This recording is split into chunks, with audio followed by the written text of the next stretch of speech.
everybody. Welcome back to your Full Tilt podcast, Tech Industry Leadership Talks. I'm Dawn Zoldai, your host, and we are so excited to have with us here today Yulia Druzhnikova from FIXAR Drones. And Yulia, welcome to the show. Hi, Dawn. Hi, everyone. Thanks for having me. I'm so excited to talk to you today. And Yulia, you're coming to us from across the globe right now. I'm in Colorado. You're in Riga. True. Yeah, exactly. So that's the capital of Latvia, and I'm here today with my team. Just arrived, so to spend some time with them, to strategize, etc. So yeah, I'm in Riga. Greetings from Riga. All right, excellent. So Yulia, you picked a really interesting theme. I want to just jump right into it. You picked the theme of women leadership in deep tech, cross culture, empathy, and partnership. Tell us what that theme means to you. Why did you select it? Right. Yeah, exactly. Well, that's the topic I promote throughout my whole career, and I find female leadership extremely important for building the global startups, and especially nowadays. And I recently stumbled upon the fascinating fact. So if women make up less than 15% of a startup, for instance, the CEO is a man, and he tends to hire men, what is mostly almost the case, it becomes almost impossible to correct the gender imbalance later on. So for me, FIXAR is an opportunity to build women leadership from the very beginning. And as a female co-founder, I try to bring females to our team, and we have women in most of our teams. I try to make them visible, to make their voices heard. And yeah, so that's what we are doing at FIXAR. And about the second part of this, like cross-culture, empathy, and partnership. Well, cross-culture, you can't build the global products without the understanding of the cross-cultural communications and without having the very diverse experience in your team when you're focusing on the global markets, right? Just having the one perspective. And empathy, I believe that that's so important skill that every leader has to have at work. It creates trust, it enhances communications, and it's sense of growth for the team members. So that's why it's so important for me.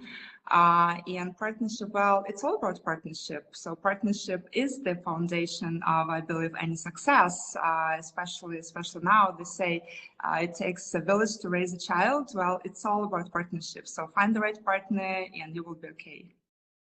Well, I love all of this for a whole host of reasons, Yulia. And of course, we are in Women's History Month, and just last week we celebrated International Women's Day. And, some people are frankly frightened to talk about, diversity, like somehow it's not, it's like a dirty word, right? The D word, diversity. But, this industry, whether we're talking the uncrewed aircraft system industry or advanced air mobility, it will not exist if we do not attract everybody possible to become a part of it, and those diverse perspectives. As you said, there is research and statistics that show, that diverse organizations are frankly, productive and, prosperous organizations. Because if everybody's thinking the same way, you don't get all those ideas. And so thank you for being brave and talking about this, because like I said, I think there are some people that are hesitant to speak about it, but it's just the truth. We need as many people as possible, and as many perspectives as possible. Yulia, I want to take you back to the beginning, really, and talk a little bit about your upbringing, because to have this mindset, being, about partnership, empathy, kind of the global nature of wanting to work with as many people as possible. To me, it starts when you're young.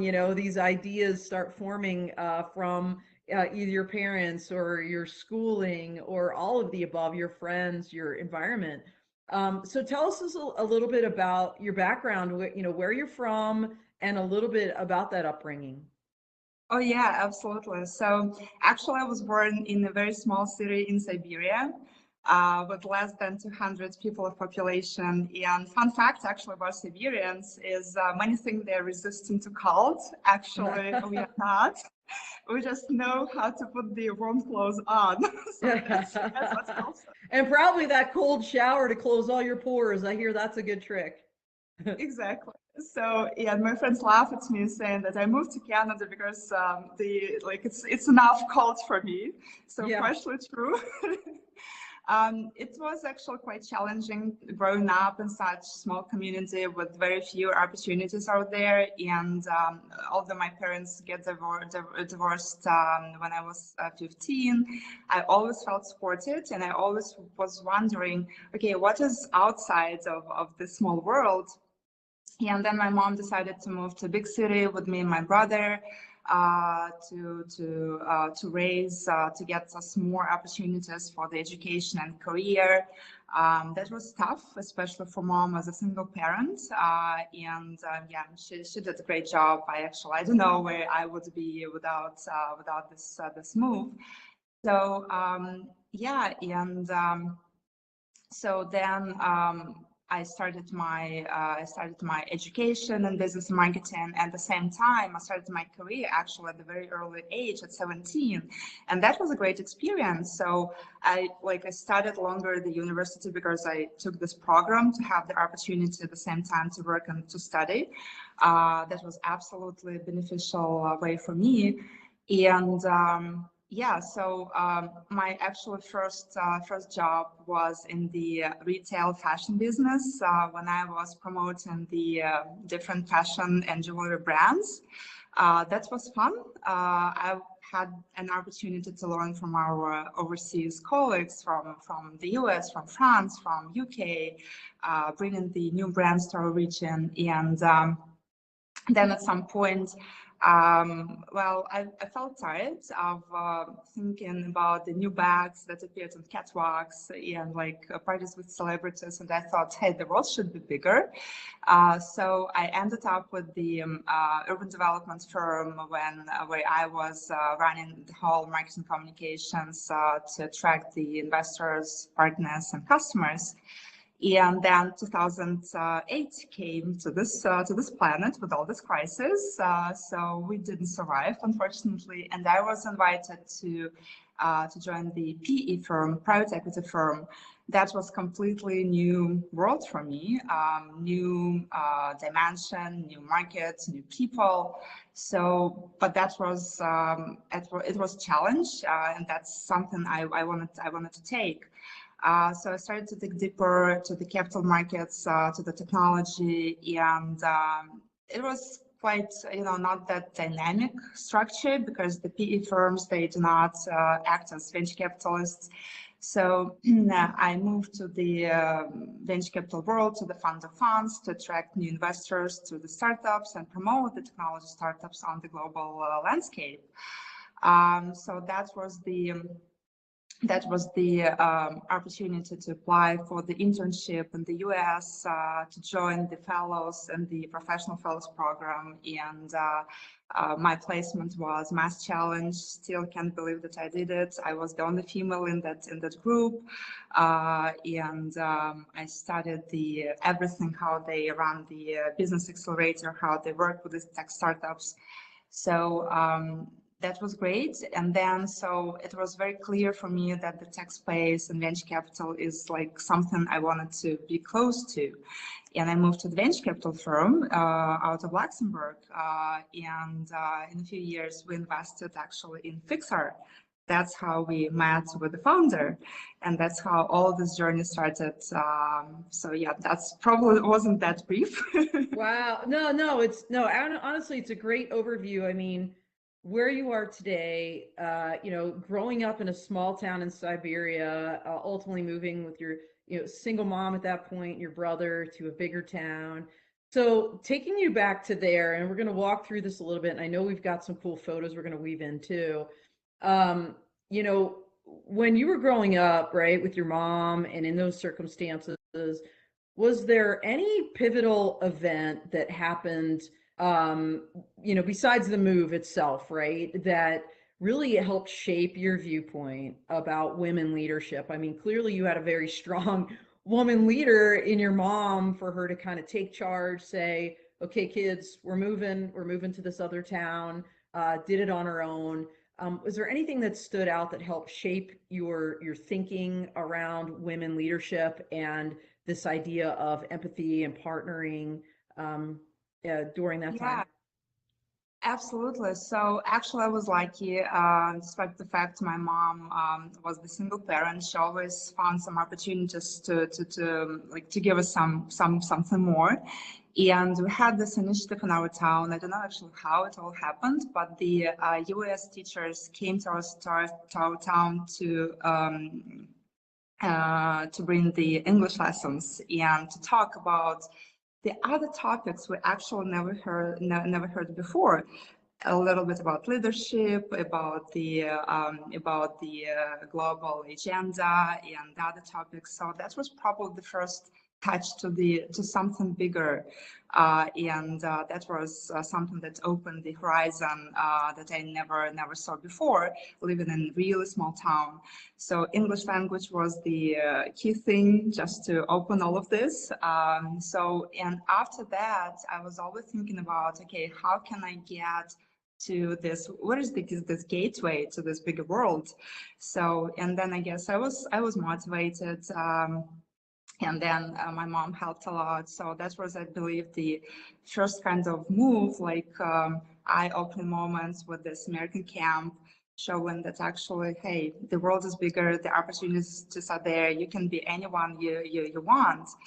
And my granddad actually, he always said that you can do any job, but just be good at this. There are no limitations, but be responsible. If you do this job, do it good. If you can, just do something else. So it's all possible. Well, it's so funny. You answered my next question, which was there any Uh-huh. saying that either your mom or somebody else, would used to say that really stuck with you? And, like you said, if you're going to do something, do it right, do it well, do it good, or maybe this isn't for you and move on. And so it sounds like from listening to your story that you were involved first in kind of this business and marketing initially. Yeah. I think that's interesting because I feel like uh, business and marketing is about storytelling, and it's about listening to people and being able to communicate well with them. So I could see where, with that background you have, with that philosophy your grandfather bestowed upon you of do it well, that opened these other doors. And I think we have a really cool picture of that internship you got in the United States. So tell us a little bit more about this. Now, I think you mentioned to me earlier, this was in Boston. True, yeah, that was the Business Accelerator Mass Challenge. I believe that's one of the largest in the US. So they are industry agnostic. They attract the companies from around the world. So you can meet, I don't know, people from Australia, Vietnam, Japan, across the US, European companies. So that's very diverse community, very international one. They attract the companies at the very early stage, and I was in that role responsible for the partnership cooperation. So my first kind of project was to host the Colombian delegation of government officials and startups. And yeah, so I was a newcomer first. At the same time, I had this And how old job. were you? How old were you in that picture? Let me think. That was probably 2022, something like that. Maybe 20, I don't know, 24, around this. And so I was a newcomer. I was new to the country. I was them, but they treated me as like as a team member. They said, "What's the problem? We are hosting the Colombian delegation. A president is coming, a few government officials, tech startups, mentors, investors. You'll be a leader of this team. You know everything." I said, really? So there was a lot of trust, a lot of responsibility, and a lot of confidence they had in me. They said, yeah, no worries, so you will be leader of this team. And my job was to host them, to show them around what we have, how the ecosystem works, how all the pieces of this innovative ecosystem works together with the industries like enterprises, how they cooperate with the R&D centers and labs at the universities, how these ventures come from the laboratories to the market, in what are the tools that we have in the country and how we support them, how we fund them, what are the financial opportunities to bring the new ventures to the market through the venture capital funds, business angels community, government support. So yeah, I've learned a lot, and that was absolutely life-changing moment. I met fantastic people from the startups for sure. They're absolutely wonderful entrepreneurs who sacrificed a lot just to come to learn and to bring their ventures. They left probably very comfortable jobs with the very, stable salaries, predicted future, and jumped to completely unknown environment without understanding what to wait next. So I have a lot of respect to all these people who try to do something new. So that was my primary. I was going to say, Yulia, they sound a lot like you because, I mean, you jumped also from, as you said, the fashion world, if you will, to this tech world. I imagine very, very different in the culture. When you think about cross culture, people they think country to country, but, even within a particular market sector, there's going to be subcultures, but certainly with kind of outside of a sector, like the fashion industry and the tech industry have their own distinct cultures, and you've navigated both obviously successfully. So now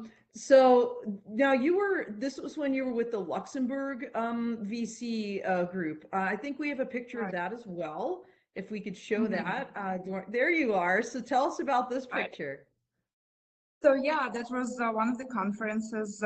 We delivered some pitches about the tech entrepreneurship, being the advocates of the tech entrepreneurship, and involving the people to try to step in and be part of this. So what I like about dealing with VCs, and now I'm on the other side of a counter. Now I'm not invested, I'm fundraising. Yes. So yes. Yeah, that's exciting.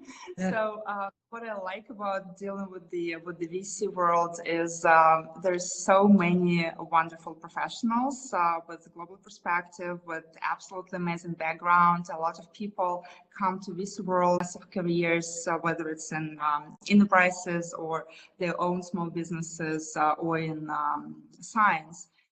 Since in order to do some technical due diligence before investing, you have to realize if that's successful or potential successful tech or not, how you will compete, etc., etc. So every day I learn a lot from them, and especially when I worked for the VC, you have different perspective, right? You're looking for those companies who will become unicorns, who will become your champions in your portfolio, because the statistics actually is quite sad. Only one company out of 10 survives, but it takes it all. You just you take this chance, you believe in the team, and that's why it's so this phrase is so famous when you invest not in a company, not in tech, but in people. So even if the tech probably is not perfect, but you have the right team, they will manage this. They will find the right product market fit. They will find the good match for this tech, and yeah. So it was during that time, because I saw on that picture you were on the stage and there was FIXAR, where you were introduced to this company.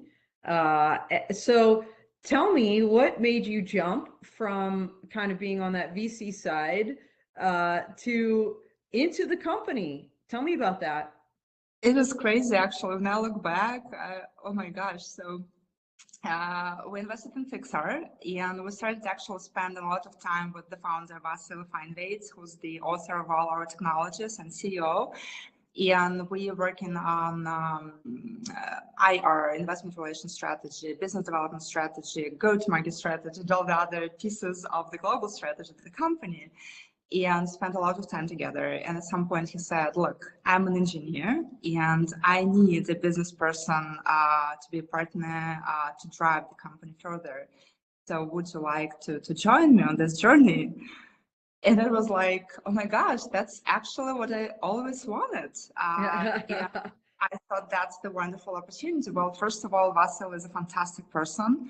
Secondly, we had already at that time a perfect team, very talented engineers. So I wanted to be a part of it because I did my research. I was already partially in this woods, helping the company to make the first steps to the global market. So I already kind of felt myself as a part of it and wanted to have it more. So yeah, so I decided, okay, so we'll take all the responsibility for this together. Well, that's awesome. And so you became one of the co-founders then, technically, at that time. Now, what year was this, Yulia? When? What year was this? That was in 2020, right? 2020, right as the world shut down with COVID. Yes, exactly. So, wow. So what a journey, right? Like you're leaving, I would think, a very lucrative and comfortable position that now you've risen to the point, or it sounded like you had, by the way, great bosses over there. I think, I think we did that picture. We have, no, did we do the picture of you with your group there? Or was that, is that a FIXAR group, the other picture? Exactly. Yeah, that's our FIXAR team. Love them all a lot. So actually, you've just touched the very sensitive topic about prices. So through all this time, we had crisis after crisis after crisis. So the last one that happened just recently with the Silicon Valley Bank, and we actually started sales right in the beginning of COVID. Can you imagine this terrible situation? So I joined the team.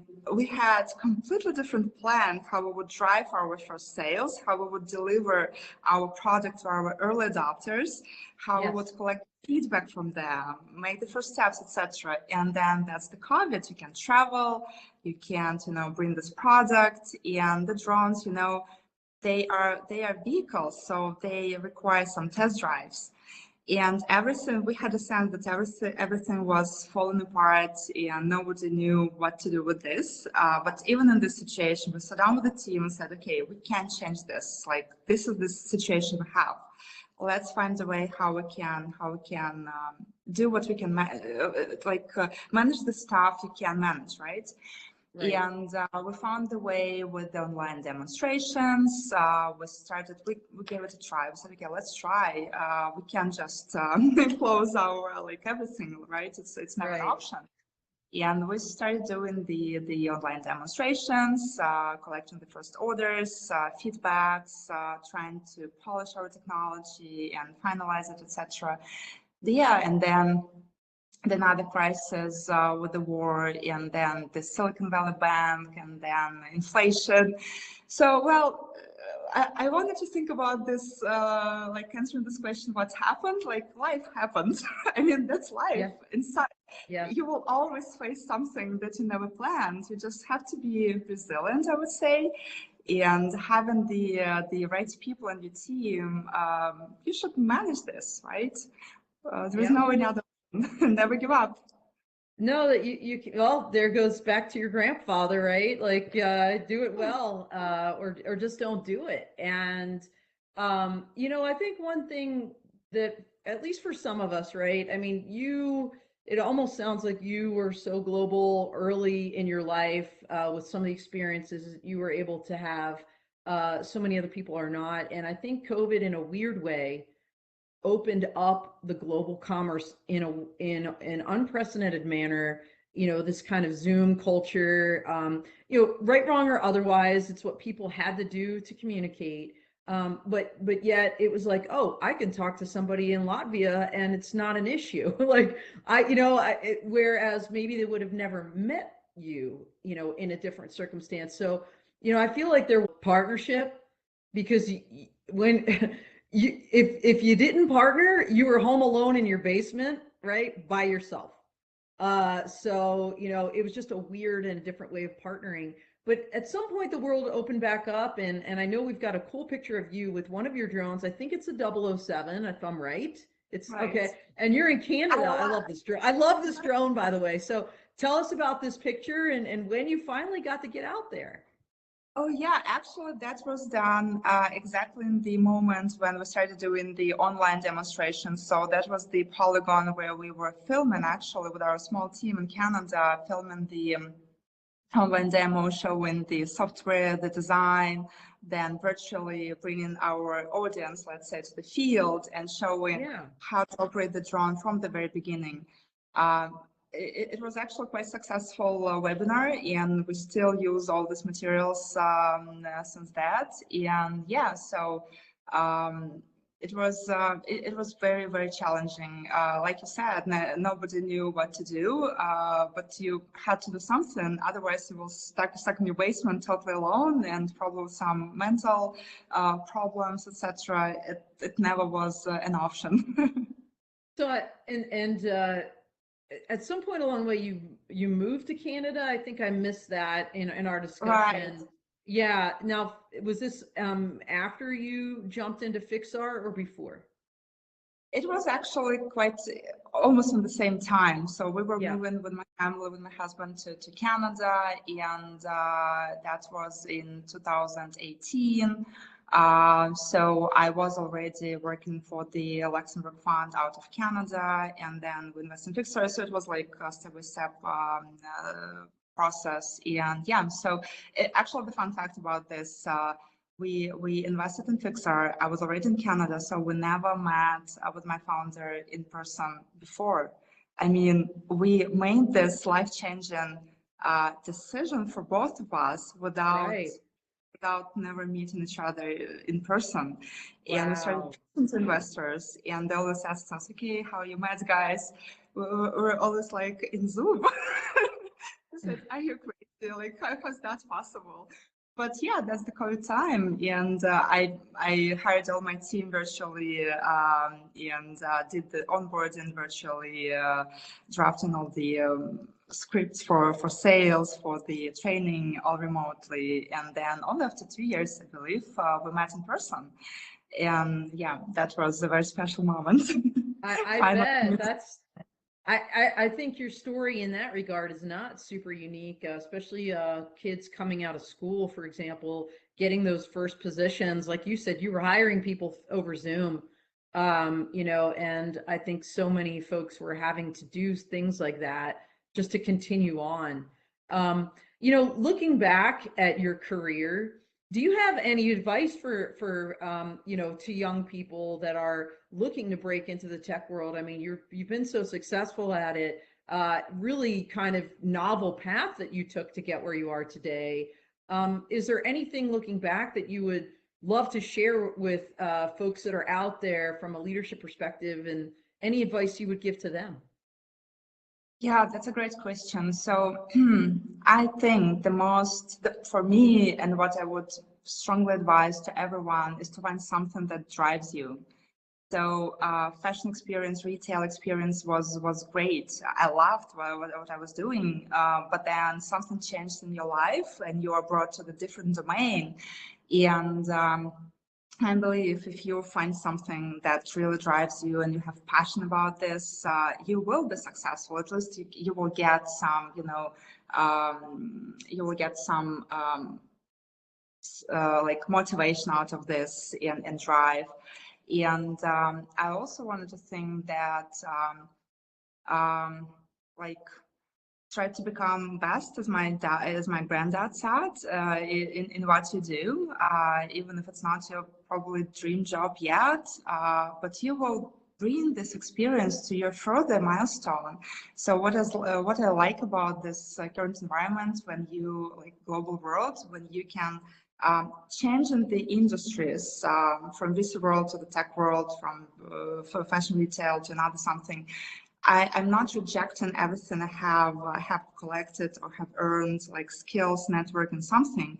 I'm just bringing all this to my new milestone and simply connecting the dots, bring some new value to my new like customers, partners, investors, and that's the value. So I would suggest not to be scary about this new experience. If you have passion about the new industry, try it out. You can like it. Well, I love what you said there about not rejecting a past experience, and even if it's not your thing, if it's not where your passion or where you want to be, you can still learn and bring value forward to whatever it is you ultimately do. I always used to tell people, Yulia, it's just like from a leadership perspective, you can learn from everybody that you meet. You can learn good, you can learn bad, you can learn ugly. And in those last two categories, you just file it away and say, I'm never going to be like that. Like, that's something I'm not going to do. But yet you still learn something, right? Even through that experience. So thanks for sharing that. I love that thought right there. What's been the most challenging thing, would you say, Yulia, being a female co-founder in the tech world? I mean, you kind of alluded to this. I don't know if this is the most challenging thing, but even when you did your internship, you said, or your fellowship, you said you were the only woman there.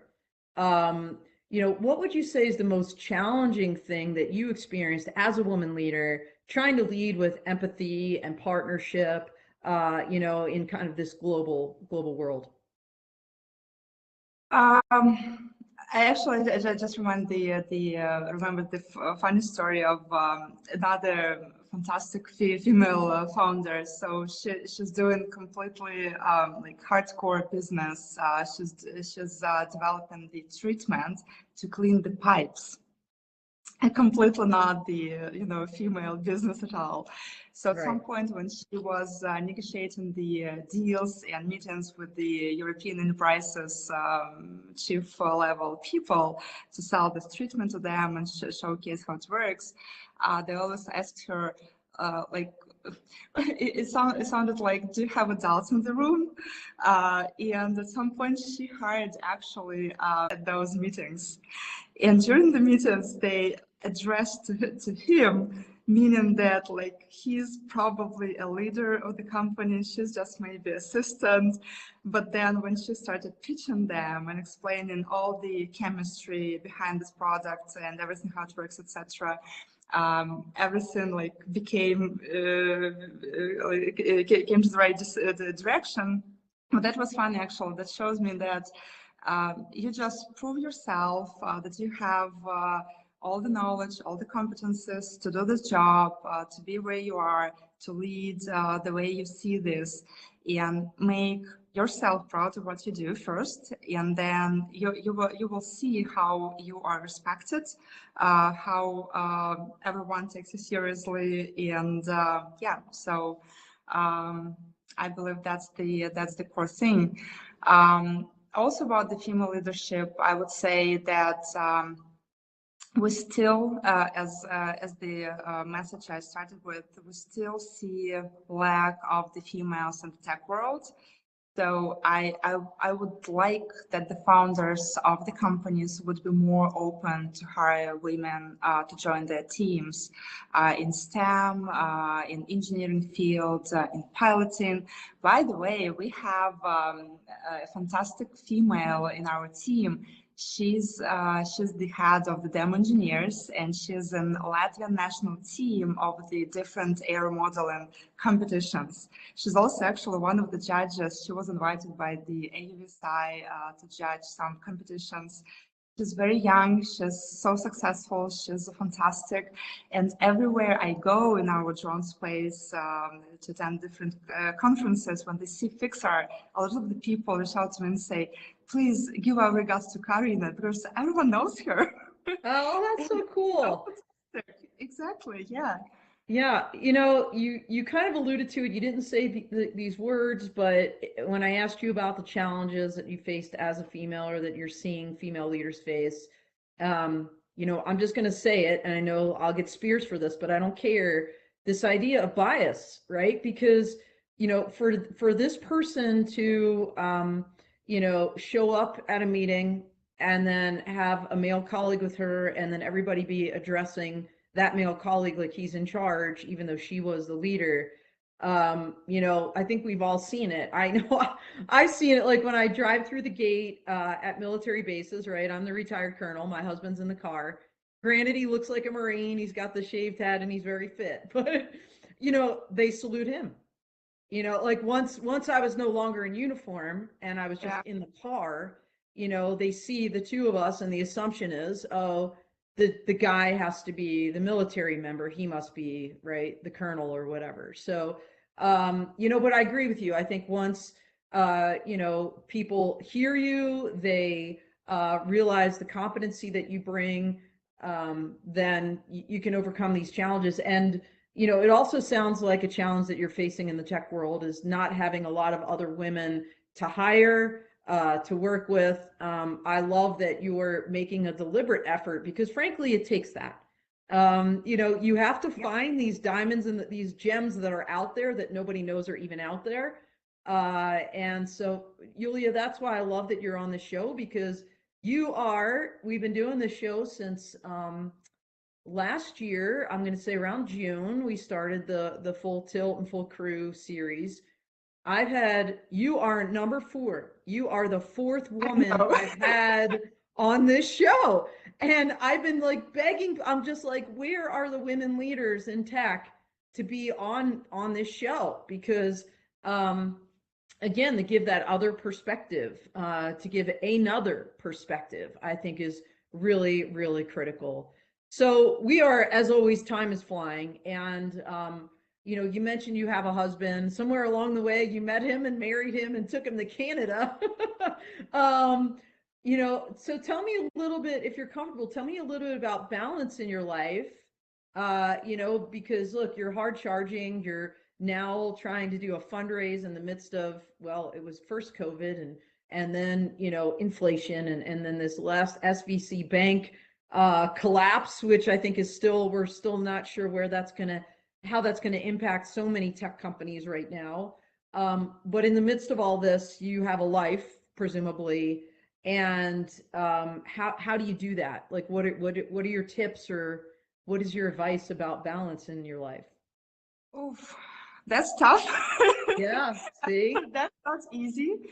So I can't say that I have a perfect balance in my life, but at the same time, I enjoy what I have. So even if it's not the very, very perfect balance, well, first of all, I have a few like rules in my life. They work well for me just to, to stay tuned, to stay in good health, and to handle between 6 and 10 meetings every day.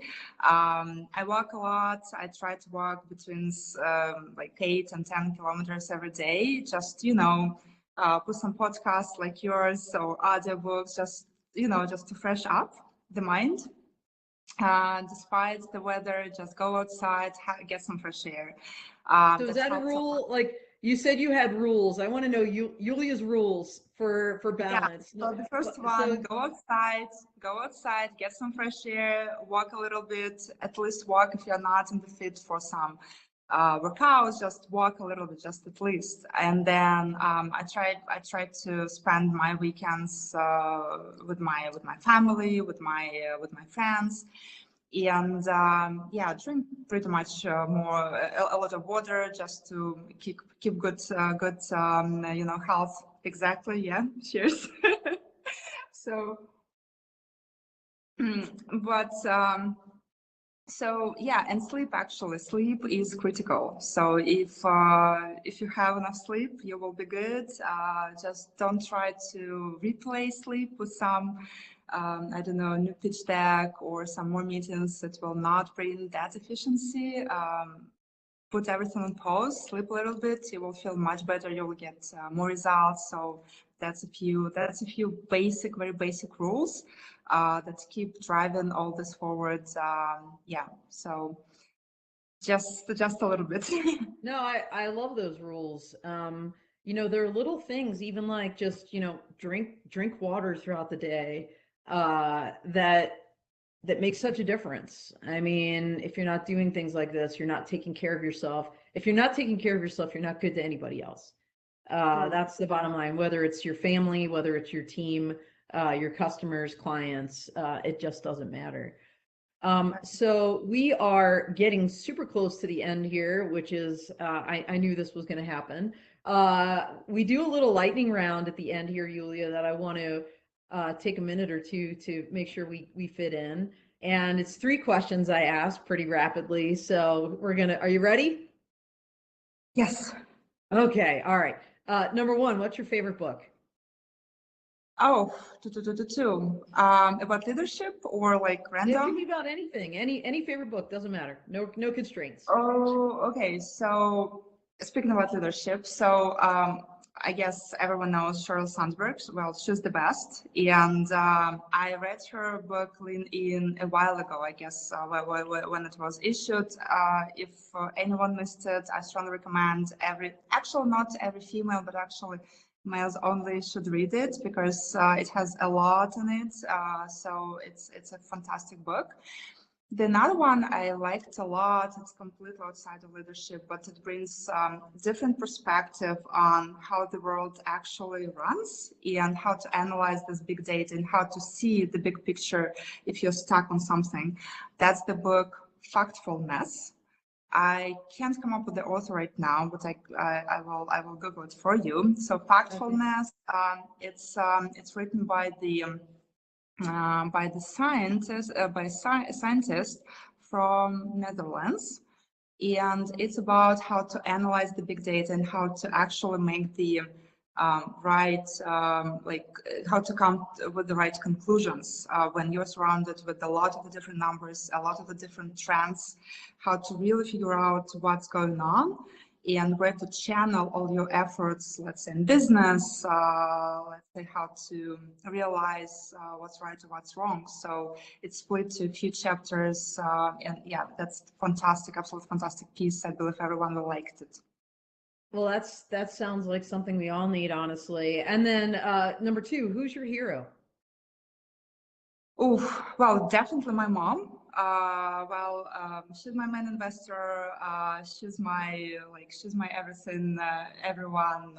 Yeah, she means a lot for me, and everything I have and where I am, I owe to her for sure. And actually, I would also mention one more person in my life. She's my former manager, and now she's my close friend and mentor. Somewhere at my age, she ran the urban development company. She was probably the only female in the urban development in that company, because that company was full of engineers, and she did great changes and great success at that business. So she inspires me. She supports me throughout all my career. So yeah. I don't know if you want to share her name or not, but Yulia, yeah, sure, Yulia, and she's the best. Yelena, okay, awesome. And then last but not least, we are at time. It's perfect timing. What is one leadership tip that you learned along the way that you would like to pass along to others? Never go alone. Take a partner. Take a partner. Partnership is the foundation of your success. Awesome. And that dovetails right back into your theme. So perfect circular segue back to the beginning of this show, and women leadership, leading with empathy and partnership and cross-culturally. So thank you so much, Yulia, for taking this time. It's so great to see you from across the globe here. And I look forward to seeing you again in person with the 007 and your other amazing FIXAR drones at the next show. Where will we see you again? Will you be at AUVSI Exponential? AUVSI in Denver, and then CanSec in Ottawa. Yeah. Yay! All right, so everybody, mark your calendars now. You get to meet this incredible lady in person. And thank you so much for taking the time here. Everybody, we are out here.